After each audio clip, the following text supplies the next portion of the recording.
A que não engano. Pode anotar aí. Meu nome é Guilherme. E aperta o cinto que nós vamos começar.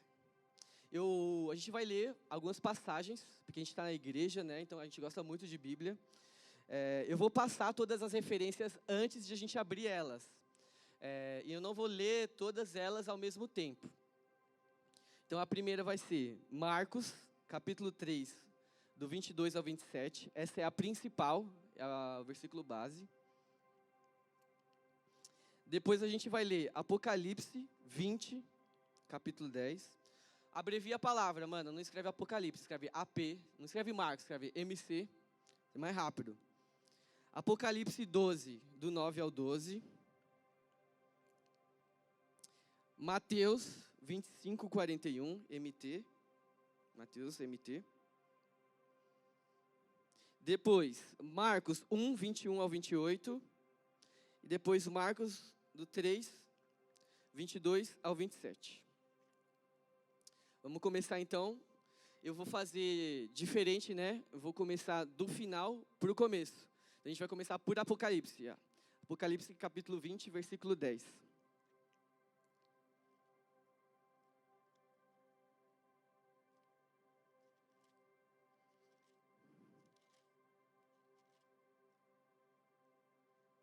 Que diz: o diabo, o sedutor deles, foi lançado para dentro do lago de fogo e enxofre, onde já se encontram não só a besta pelos séculos dos séculos. Apocalipse é o livro que vai falar, um outro jeito de falar Apocalipse, não é final dos tempos, isso não é uma abordagem principal, muito embora fale também do final dos tempos. A palavra Apocalipse, ela é do grego, que nada mais significa do que revelação. É um livro de revelações. Foi escrito pelo apóstolo João, o último apóstolo a morrer, que estava exilado na ilha de Patmos, fugindo do imperador romano, que estava perseguindo os cristãos. E aí ele tem uma visão na ilha de Patmos, o próprio Jesus se apresenta a ele e pede para escrever essas palavras do livro de Apocalipse, e ele fala que essas palavras são fiéis e verdadeiras. E aí o capítulo 1, do capítulo 1 até o 21 do Apocalipse, não necessariamente é uma ordem cronológica, mas há alguns indicativos de cronologia. No capítulo 20, o que a gente acabou de ler, o versículo 10, ele fala que é o destino final do diabo. Que é o diabo, o sedutor deles, ou seja, de todas as pessoas, foi lançado para dentro do lago de fogo e enxofre, onde já se encontram não só a besta, como também o falso profeta, e serão atormentados de dia e de noite. Então, amados, a gente passa uma vida inteira acreditando que o diabo não é real, mas o diabo é real. Por quê? Porque a mesma Bíblia que manifesta e que conta, que revela a existência de Deus, não negligencia a existência do diabo. Qual é a boa notícia? Que Deus também existe. E que o diabo, o destino dele, a sentença dele, já foi dada por Deus. E ele já, quando desce, ele desce condenado. A gente vai abordar isso mais um pouquinho. A palavra diabo não é um nome, muito embora a gente possa usar. A palavra diabo é um adjetivo que significa adversário ou acusador. Então a Bíblia fala que é o que os enganava, né? Esse adjetivo é o que Deus usa para dar a condenação final do capeta. Que ele engana as pessoas. Alguém já se sentiu enganado alguma vez? Não pelo capeta, né? Pelo capeta também? Amém. E Deus já dá essa condenação. Agora a gente vai ler, volta um pouquinho, Apocalipse, vamos ler o capítulo 12. Falei que a gente ia fazer de trás para frente, a gente vai fazer um pouco diferente hoje. Já te dei a condenação, o destino final. Agora a gente vai lá, Apocalipse 12. Vamos ler a partir do 9. Que diz: e foi expulso o grande dragão, presta atenção como a Bíblia apresenta. O grande dragão, a antiga serpente, que se chama Diabo e Satanás, o sedutor de todo mundo. Sim, foi atirado para a terra, e com ele os seus anjos. Vamos parar aqui, a gente já continua. Então, ó, um nome aqui. A Bíblia usa a antiga serpente, que faz referência direta a Gênesis, quando o diabo ele usa a serpente para enganar o ser humano, Adão e Eva. Se chama Diabo e Satanás, mesma coisa, não muda nada, é só um outro nome. E a característica, o sedutor de todo mundo. 10. Então ouvi grande voz do céu proclamando: agora veio a salvação, o poder, o reino do nosso Deus e a autoridade do seu Cristo.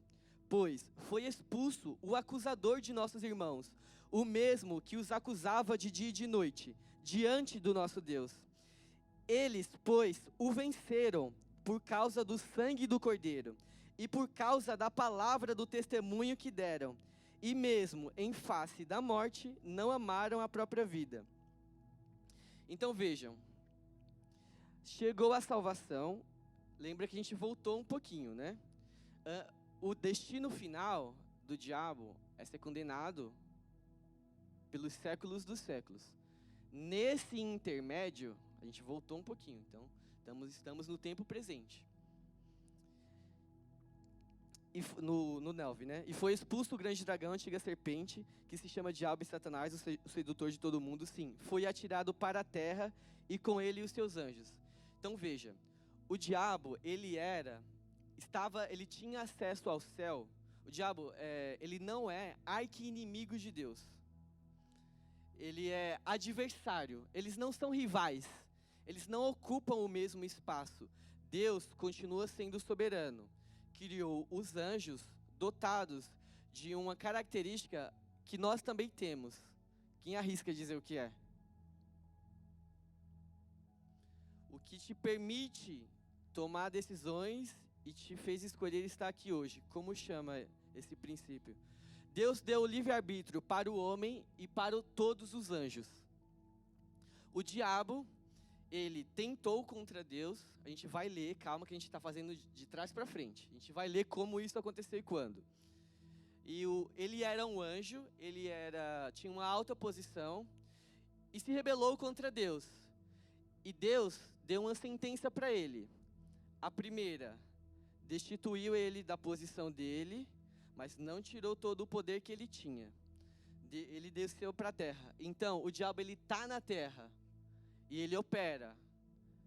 Lembre-se que ainda não, Deus deu a sentença, mas ainda não houve o tribunal de julgamento. Isso vai acontecer, o livro de Apocalipse, no versículo, capítulo 20, lá na sua casa, você lê todo, completo, vê como que vai acontecer. E ele tem poder. E para que a gente está aqui hoje? Porque a gente passa a vida achando que nossas escolhas e nossa vida, ela é indiferente. A gente nasce, cresce, eventualmente casa, trabalha e morre. Só que todo ser, todo mundo, inclusive os anjos e o diabo incluso, somos seres eternos. Isso significa que... Se alguém puder pegar um pouquinho de água para mim? Significa que, assim que houver o julgamento... Obrigado, Isa.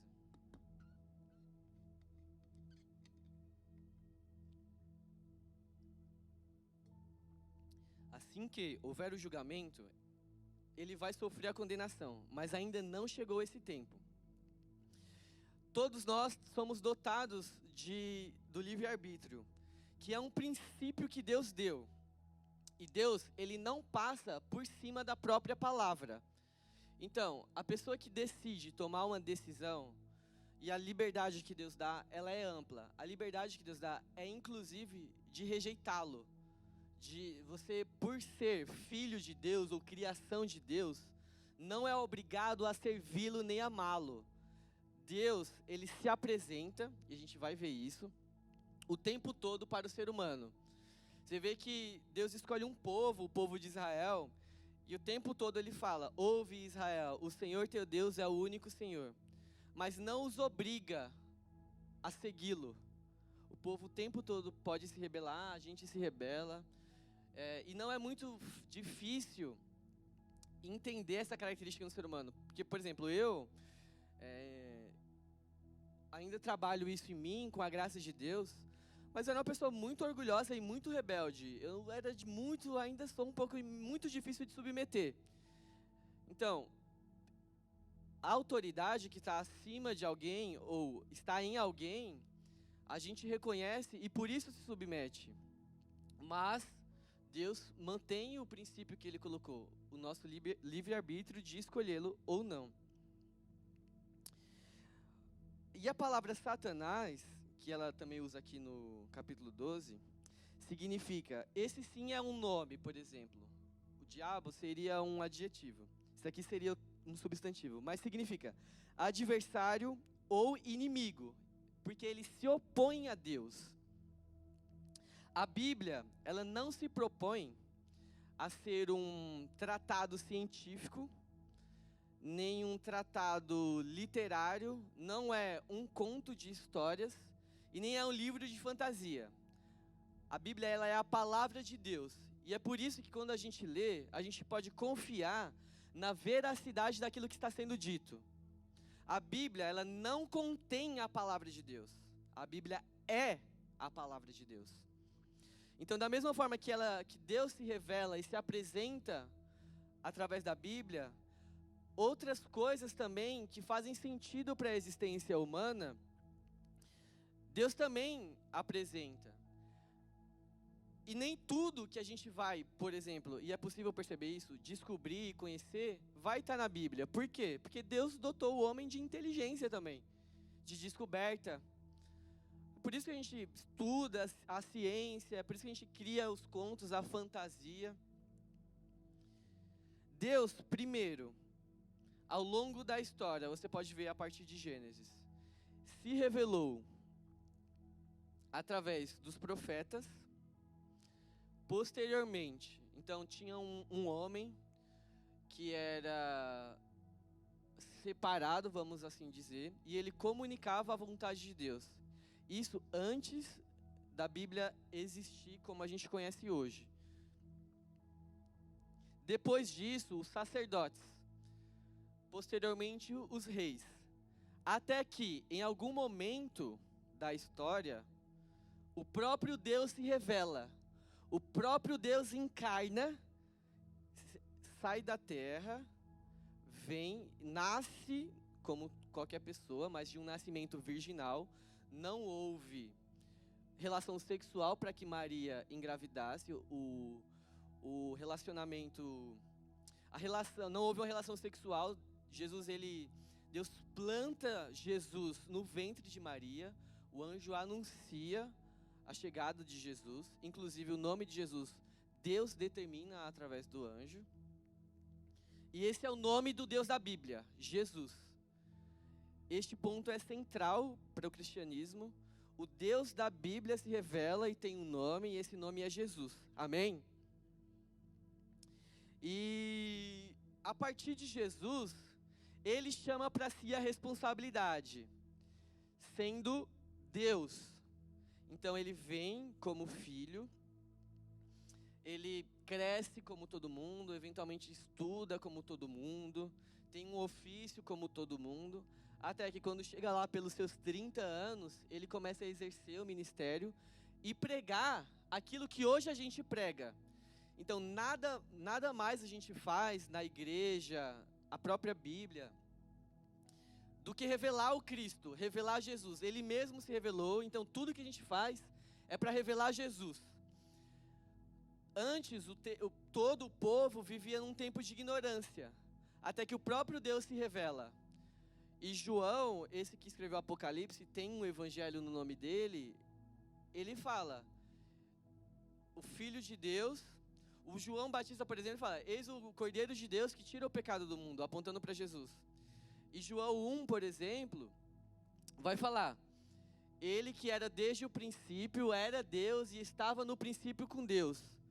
Tudo que foi feito por meio dele, e nada do que foi feito sem ele. João capítulo 1. Por quê? Porque ele era o próprio Deus, e João reconhecia isso.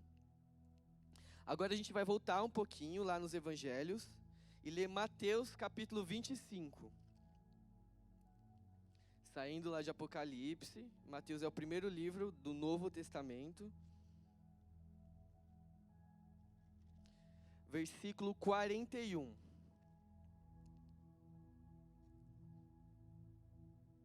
Aqui, esse capítulo é um capítulo que fala sobre a volta de Jesus, por exemplo. Depois você lê aí, é um capítulo bem legal. Vamos ler só o 41. Jesus está explicando como que vai ser o grande julgamento. E aí ele vai separar de um lado os que creem e os que não creem, né?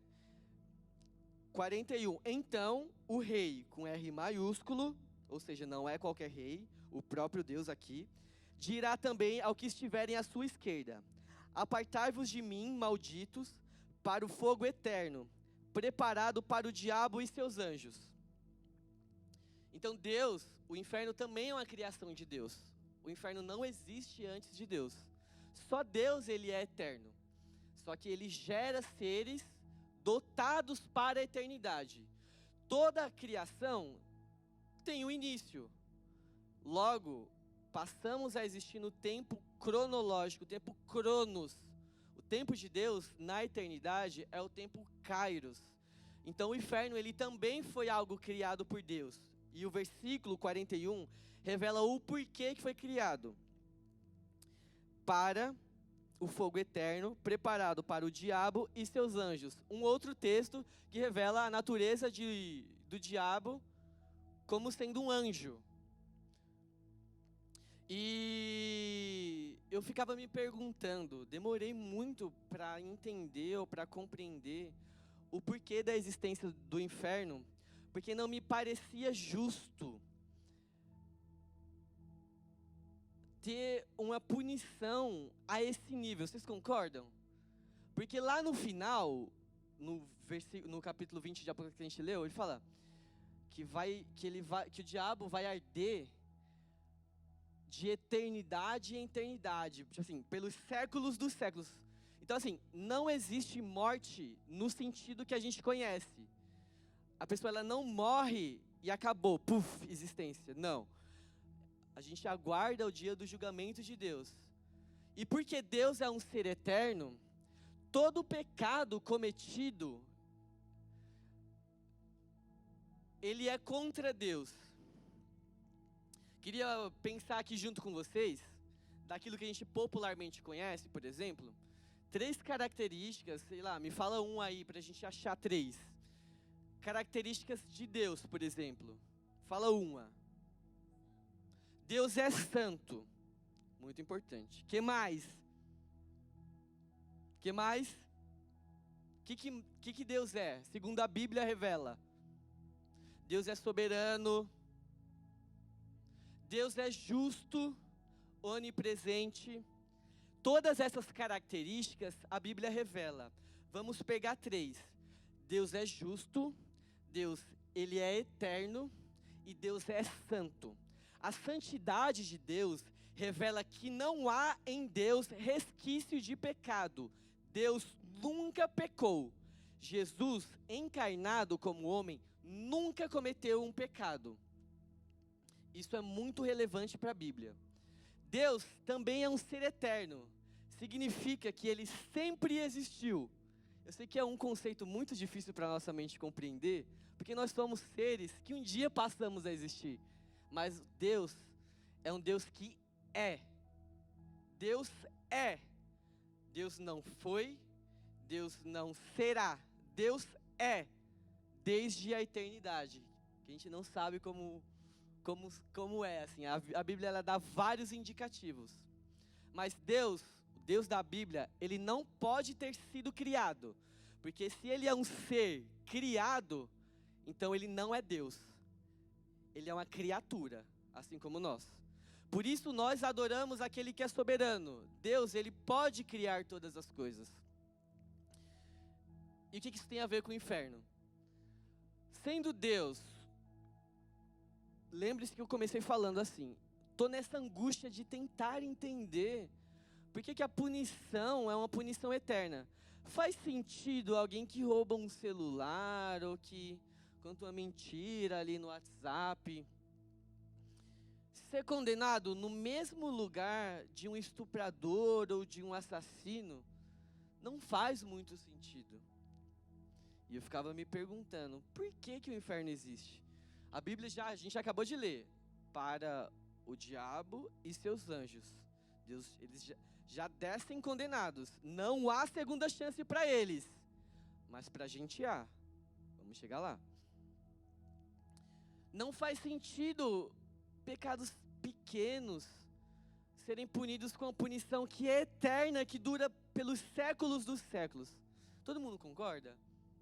Parece que faz sentido isso. Só que lembrem-se que todo pecado, ele é cometido contra um Deus que é eterno. E a Bíblia não faz distinção de pecado para pecado. Todo pecado é um pecado contra Deus. O que muda as consequências. É diferente a pessoa que mente da pessoa que assassina. Dentro da nossa sociedade é fácil perceber isso. Se você vai ser condenado, passa por um tribunal, você não vai receber a mesma punição. E nem sempre a gente é punido por todos os erros que a gente comete. Só que nada, sendo Deus onisciente, e a Bíblia também apresenta essa característica, nada passa desapercebido pelos olhos de Deus. Mas isso ainda não respondia a minha pergunta. E eu tinha aquela inquietação. E Deus, ele é justo. Então, o pecado, ele não pode ficar sem punição. Porque se o pecado, ele é cometido, e se eu cometo lá em casa e ninguém via, eu sou tão bom que eu escondi ele e eu guardo ele dentro de mim, e ninguém nunca soube, é um segredo que eu nunca contei, sei lá, para minha mãe, para minha esposa, talvez eu devesse, mas eu nunca contei, eu guardei aquilo. Ainda assim, não faz o pecado desaparecer. O erro, ele não sumiu, puf, quando a gente omitiu ele e guardou ele. E Deus, ele continua sendo justo. Então não faz sentido para a Bíblia que Deus seja justo e não puna o erro. Ninguém fica sem punição. E só existem 2 destinos, segundo a Bíblia. Ou o céu, a morada de Deus, ou o inferno, onde ele destina para o diabo e seus anjos. A partir do momento em que a gente peca e erra contra esse Deus eterno, a gente se separa de Deus. Mas, por isso que Jesus encarnou, para trazer a reconciliação do homem com Deus. Porque não é possível obter a salvação fora de Jesus. E Deus sabia disso. Você pode procurar no Antigo Testamento, a humanidade, desde sempre, em vários contextos, está tentando se reconciliar com Deus. E como ela faz isso? Deus ensina um sistema de sacrifícios. Você vai, mata um animal, exemplo, um cordeiro, e o sangue derramado reme os pecados. Por isso que se faz pacto com o sangue, porque Deus determinou que há vida no sangue, há poder no sangue. Só que um dia, todos esse sistema sacrificial começou a não dar mais certo. O homem continuava pecando. Então Jesus, ele se oferece como o último e perfeito sacrifício. É por isso que os cristãos não sacrificam, porque reconhecem o Cristo como um sacrifício perfeito. Só uma pessoa que não tinha pecado poderia se entregar em favor de nós que temos pecados. Então você pode orar o quanto for, pedir, jejuar e clamar, não há salvação se a gente não reconhece o Cristo, porque é assim que a Bíblia determina. Alguém quer saber como ter essa salvação? Obter isso? E Deus, sendo eterno, ele não pode deixar de punir o pecado. Mas eu ainda tinha angústia, assim, aquilo não me descia muito. Até que procuro sempre, não tenho medo de questionar a Deus. O porquê? Por quê? Eu não quero ir para o inferno. Não é onde eu gostaria. Mas eu também não queria me submeter a tudo isso. sei lá, não fazia muito sentido para mim, não tem um jeito mais fácil. Só que lembrem-se, quando eu acusava Deus de ser injusto, eu estava usando algum parâmetro de justiça. O meu próprio. No meu próprio parâmetro de justiça, não era justo que Deus condenasse as pessoas ao inferno. No meu próprio parâmetro de justiça. Até que Deus se apresenta como sendo um Deus santo, um Deus justo e um Deus eterno. E eu me dei conta que eu não era tão justo assim. Que eu já tinha magoado pessoas que amava. Tinha falado já que eu nunca faria coisas, e eu me vi fazendo coisas que eu disse que eu nunca faria. Então eu não tinha um parâmetro de justiça para comparar ou nivelar Deus. Estava acima do meu próprio parâmetro de justiça. E lembre-se que eu falei no início. Deus, uma vez submetido ao princípio, Ele não altera o princípio. Os princípios de Deus, eles continuam sendo eternos. Vejam que, por exemplo, lá no Gênesis, quando Deus determina a criação do universo, a gente consegue perceber hoje, por exemplo, pelas leis da física. Deus disse uma vez, haja luz. Deus não disse duas. E Ele não vai revogar o que Ele próprio disse. Por isso que a gente é muito enfático sobre a palavra de Deus, porque ela nunca vai ser alterada.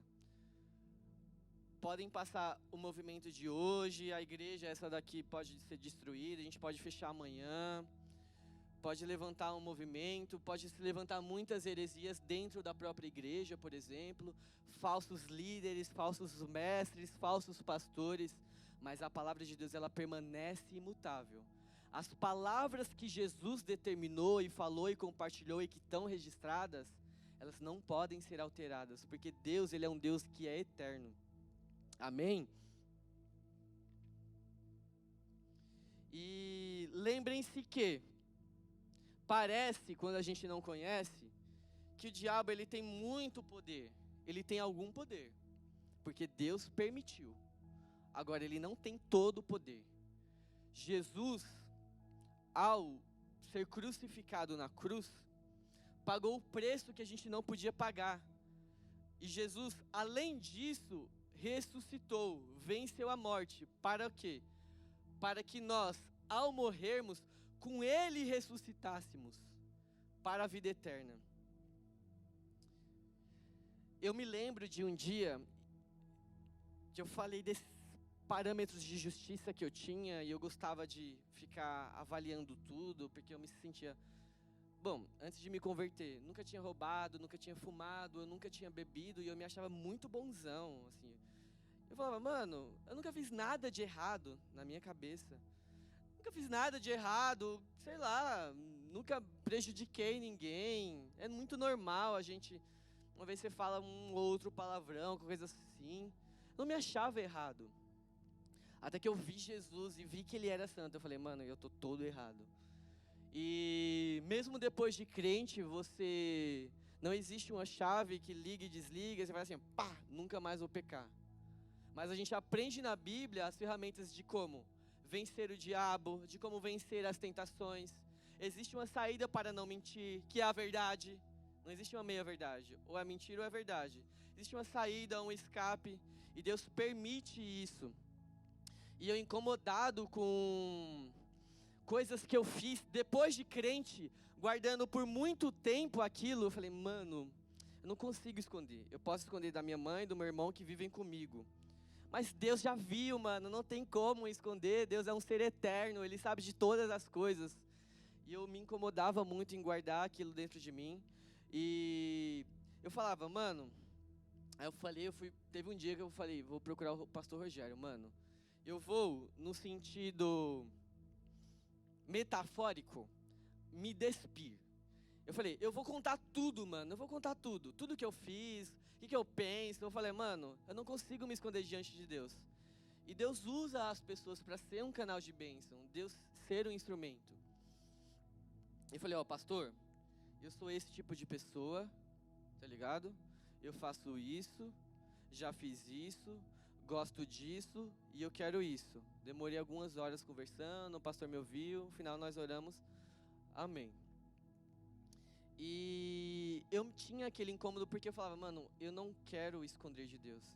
Então, amados, tem uma coisa que você quer deixar, você quer estar te incomodando e tal, a esse nível não está te deixando em paz. Lembrem-se que Deus, ele não traz acusação sobre as nossas vidas. O acusador é o diabo. Quando alguém, vou falar uma coisa, por favor, receba com muito temor, vem te acusar de coisas que você de fato fez, este é o papel do diabo. Não estou dizendo que a pessoa é o diabo, tá bom? Seja muito cuidado. Mas que é o diabo que gosta disso. Lembre-se que ele desce condenado ao inferno, Apocalipse 20:10, com essa sentença, o acusador. Não aceite, irmão, a acusação. Mas assim, arrependa-se. Porque a pessoa que pede perdão, mas não muda, só tem um remorso, não um arrependimento.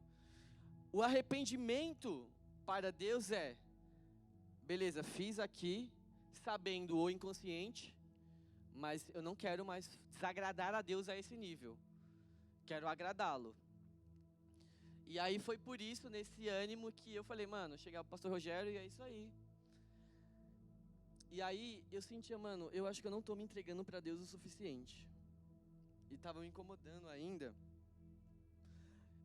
E aí eu fiz, passou, isso foi ano passado, aí passou mais uns meses, tipo uns meses atrás.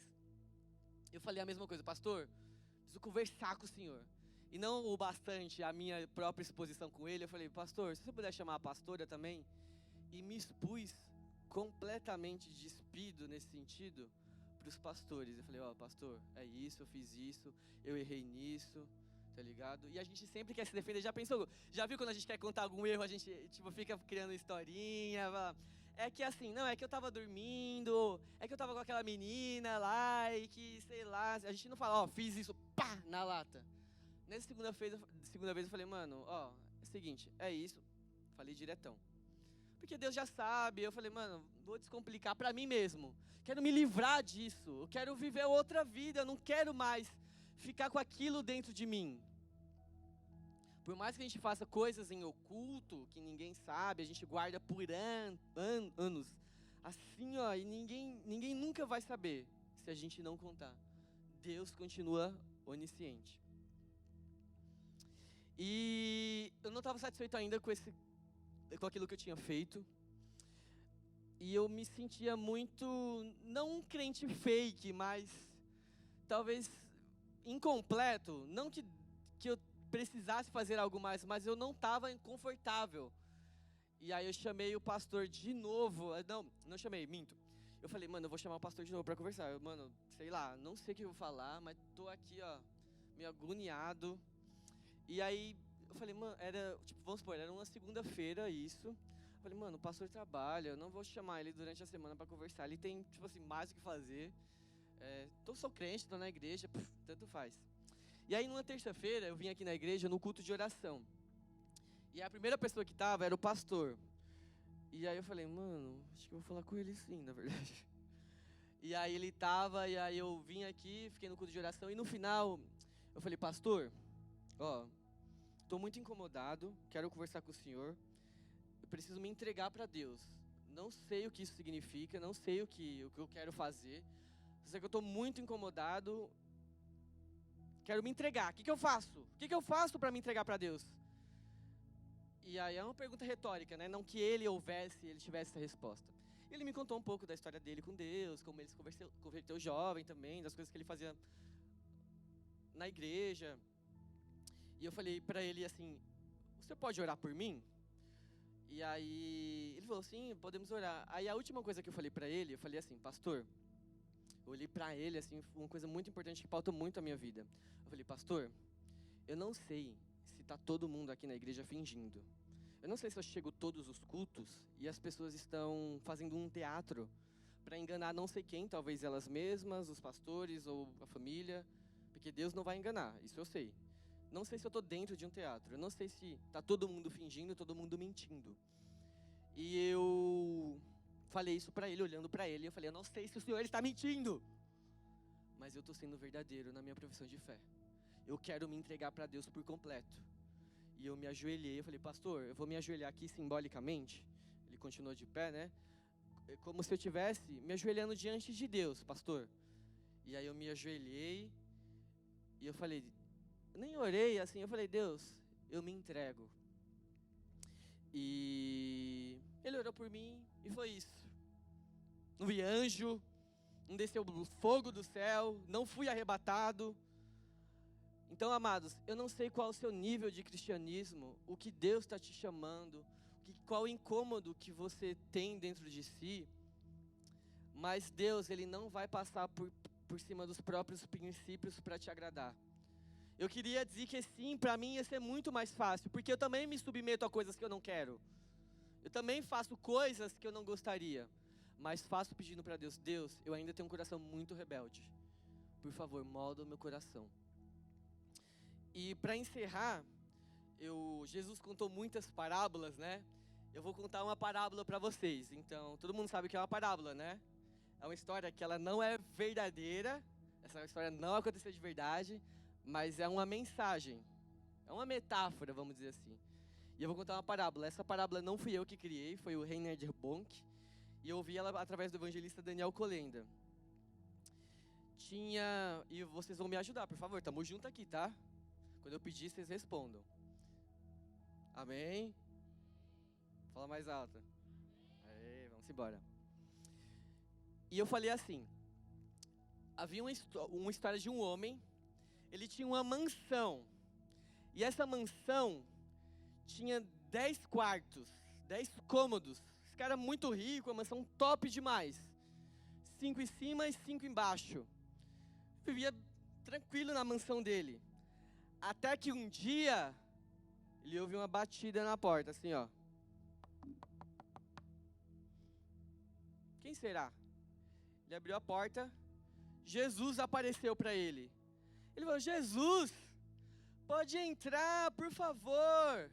Eu tenho ouvido que você cura enfermos, liberta demônios, ama as pessoas, recebe a prostituta, o ladrão.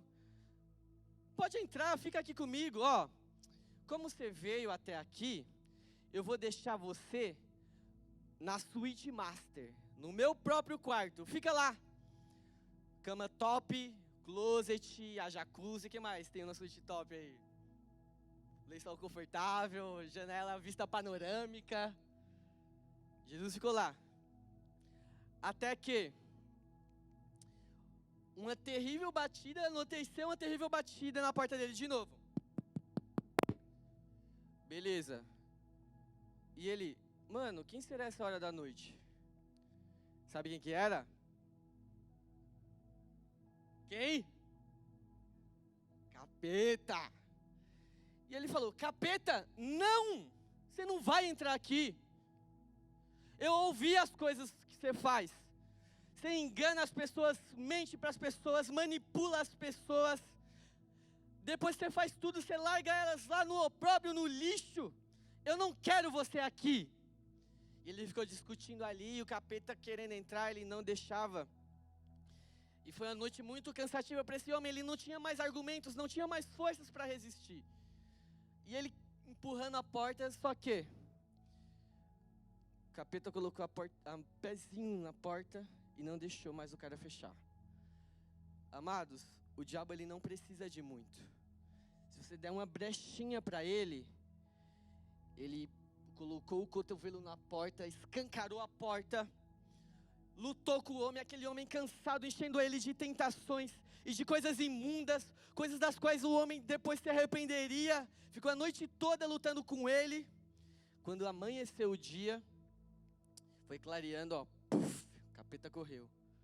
Eis que alguém desce das escadas. Quem? Jesus desce. E o cara, Jesus, você estava aqui o tempo todo. Mano, eu me esqueci. Veio o capeta, você podia ter me ajudado. Eu fiquei a noite toda lutando com ele. Estava cansado.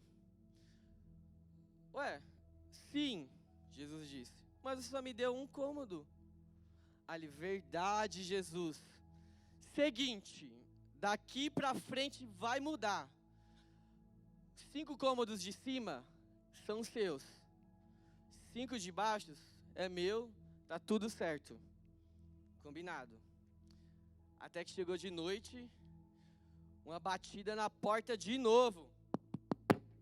Nada gentil. Pá, pá, pá. E o cara, mano, eu já sei quem é. Abriu a porta, mesma coisa. Tentação, imundícia, coisas do quais o homem se arrependeria. Ele tentou lutar, tentou vencer. Não resistiu, mesma coisa de novo. O diabo foi embora ao amanhecer do dia. E aí Jesus desceu. E aí de novo, aí o homem falou. Começou a fazer aquilo que muitos de nós faz no culto, em casa ou na vida. Chora, chora, chora. Ai, Jesus, você não me ajudou, eu preciso de ajuda, tá difícil pra mim. Aquele teatro, chora mais, que parece que Deus ouve mais. E aí, Jesus falou, bom, você só me deu 5 quartos, e eu tava lá. Aí o homem falou assim, verdade, tá bom. Ó, são 10 cômodos, 9 para você, 1 para mim. Aí, Jesus muito gentilmente agradeceu, beleza, combinado, tudo certo. Chegou de noite, mesma coisa. Quem apareceu? Diabo apareceu. Empurrou a porta, escancarou a porta, lutou com o homem a noite toda. O homem cansado já daquela vida, eu não aguento mais, a minha vida é um inferno, eu não quero mais isso. Amanheceu o dia, o diabo ó, correu, deixou o homem lá largado. Jesus desceu novamente. E o homem perguntou, Jesus, qual é o seu problema? Me ajuda. Você está aqui, mas não faz nada. E Jesus gentilmente respondeu ao homem, calma, senhor, se acalme. Você só me deu 9 quartos. Respeitei. Fui até onde você deixou eu ir. Aí ele falou, tá bom, já entendi. Eu só não te dei o último quarto porque eram coisas adultas, coisas que eu tinha lá guardadas, que ninguém sabia, coisas que não faz muito sentido para você, não me parece tipo de coisa que você ia gostar. Tá tudo muito bagunçado lá, essa área da minha vida, esse trecho. Não me orgulho muito, na verdade eu me envergonho disso, me arrependo, não gosto, mas tá bom. Aí ele pegou o molho de chaves assim e falou, ó, tá, agora é sua. Jesus falou, beleza. Eis que chegou a noite, uma terrível batida. A Mariana tá por aí? Se já puder chamar ela, por favor. Quem era? Capeta. E aquele homem, perna bamba, mão tremendo, falando, mano, não aguento mais essa vida, cara. Já sem força para se levantar, já para ir, para abrir, colocar a mão na maçaneta. Até que uma mão nas costas dele fala assim, com licença. Jesus tirou o homem de lado, abriu a porta com toda a autoridade. Pá! Quem tá aí? Jesus perguntou. Alguma coisa assim, nesse nível. E aí o capeta olhou, se assustou. Ele olhou pro número, olhou para casa. Número, Jesus. Número, Jesus. Alguma coisa não estava batendo. Número, Jesus, número, Jesus, número, Jesus. E aí ele falou assim, desculpe, Senhor, eu acho que eu bati na porta errada. Então, amados, Jesus ele não vai te desrespeitar, não vai forçar, mas se você entregar, ao invés de chamar Jesus para morar na sua casa, espere Ele convidar para você morar na casa dele. Amém? Você pode se colocar de pé? Ninguém vai forçar ninguém a nada. Você não é obrigado a nada. Jesus é um homem que... Deus é um Deus que não passa por cima dos próprios princípios. Nós podemos viver uma vida inteira de rejeição a Ele, mas Ele sempre bate na porta. Se você deixar, Ele entra. Feche seus olhos agora, vamos orar. É você e Deus. O que você tem aí? Não faz muito sentido, não gosta muito. Não é possível que não tenha nada. Não tem nada.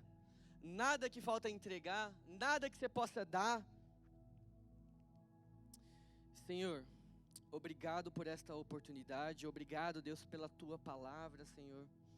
Obrigado, Deus, pela revelação de quem Tu és. Obrigado, Deus, porque o meu destino seria outro se eu não tivesse Te conhecido, Senhor.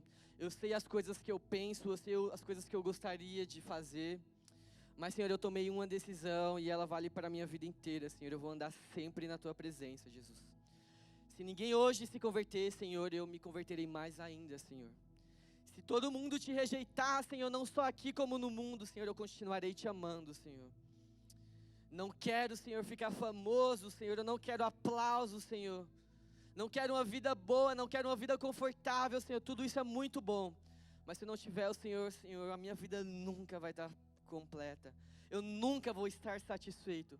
Porque muitas pessoas já têm isso, Deus, e a vida delas está perdida. Eu Te quero, Jesus. Quero ouvir a oração da igreja. Ore o mais alto que você puder.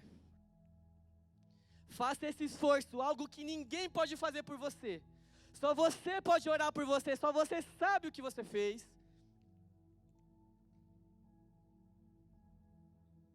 Mais alto. Ouça a sua própria voz. Obrigado, Deus, pela oportunidade. Todo mundo que está aqui, Senhor, quer um pouco de Ti, Senhor. O que eu tenho a oferecer, Senhor, é isso, Jesus. Esse é o tudo que eu tenho, Deus. Posso, Senhor, trabalhar, Senhor, limpar, Senhor, cozinhar, Senhor. Mas sem Ti, Senhor, nada tem sentido, tudo é vazio, Senhor. É o Senhor quem gera o propósito, Senhor, na vida das pessoas. O Senhor acaba, Deus, com o medo, com a angústia, Senhor. Eu sei disso, Deus, porque esse era o meu estado anterior. Obrigado, Deus, porque o Senhor não me pediu nada, Senhor, eu não tive que pagar, Senhor. E se eu pudesse, Senhor, se eu quisesse pagar, Senhor, se eu trabalhasse minha vida inteira, Senhor, o meu salário jamais pagaria, Deus, tudo que o Senhor fez por mim e pela minha casa, Jesus. Obrigado, Senhor. Obrigado, Deus, por cada pessoa que está aqui. Elas são separadas, Deus, por Ti. Poderiam estar em qualquer outro lugar, Senhor, mas escolheram estar diante da Tua presença, Senhor. Obrigado, amigo e fiel Espírito Santo, porque é Tu quem convence o homem do pecado, da justiça e do juízo, Senhor. Obrigado, Deus, pela palavra lançada em nossos corações, e que isso seja como uma semente, Jesus. Usa-me, Senhor, na Tua presença, Senhor, todos os dias, Senhor. Eu vou me desgastar, Senhor, eu vou colocar toda a minha saúde, Jesus, na obra de Cristo, Senhor. Toda a minha vida, Senhor, é para isso, Senhor. Todas as outras coisas são secundárias e intermediárias, Senhor. Eu Te amo, Senhor, mais do que eu amo a minha mãe e o meu irmão, Senhor. O Senhor ocupa, Deus, o primeiro lugar, Senhor. Eu Te amo mais do que eu amo a igreja e o meu trabalho, Senhor. O Senhor está em primeiro lugar, Senhor. Jesus, eu Te amo mais do que eu amo a minha própria vida, Senhor. Gostaria, Deus, de um dia, Senhor, morrer pela Tua causa, Senhor. Porque para mim, Senhor, viver é Cristo e morrer é lucro. Glória a Deus. Dê uma salva de palmas. Deus separou esse dia para você. A mesa do banquete está posta, amados. A palavra de Deus, ela é como um alimento para nós. Desfruta, se entrega mesmo. A gente nunca sabe, eu não falo isso para assustar, apenas como uma forma assim de consciência, para a gente fazer as coisas de forma intencional. Todos nós, um dia vamos estar face a face com Deus, perante Deus. Um dia a gente vai morrer, a gente nunca sabe quando vai ser esse dia. Pode ser amanhã, hoje. Então você tendo uma oportunidade, se entregue, se entregue, se entregue. Amados, eu demorei muito como eu demorei. Porque eu não queria abrir mão das coisas que eu fazia. E eu falava, mano, é tudo muito confortável. Eu queria ter o melhor dos dois mundos. Mas não tem negociação, mano. Com Deus não tem negócio, tá ligado? Não tem barganha. Não tem barganha, eu renunciei muitas coisas. E tem muitas coisas que eu preciso renunciar. Mas Jesus vale. Essa foi a minha decisão. Jesus vale a nossa vida. Há algo mais precioso do que... Eu não estou falando assim sobre beber, ou fumar, ou sair. Não é sobre coisas, mas sobre decisões, assim. Então, tome uma decisão, assim. Tome uma.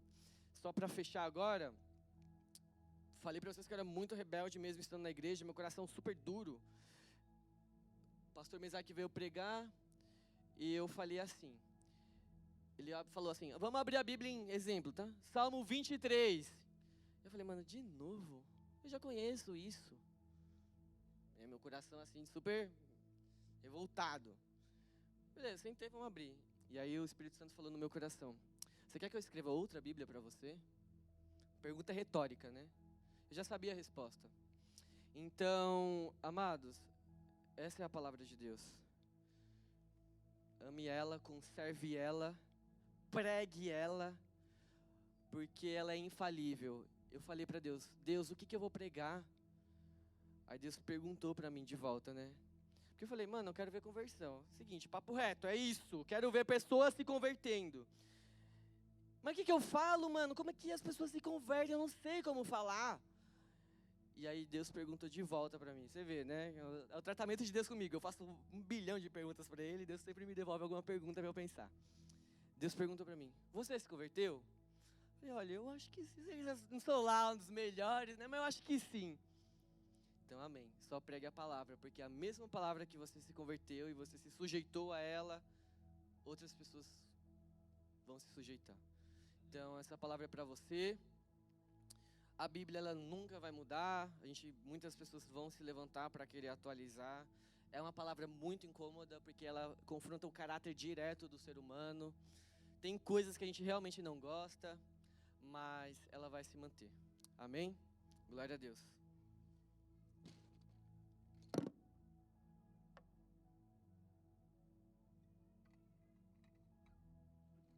Pregadora top do avivamento. Deus abençoe, Mari. Deus te use. Gente, vamos dar uma salva de palmas para o nosso irmão aqui em nome de Jesus. Graças a Deus. Deus usou a vida do nosso irmão, né? Achei que ele não ia parar de falar.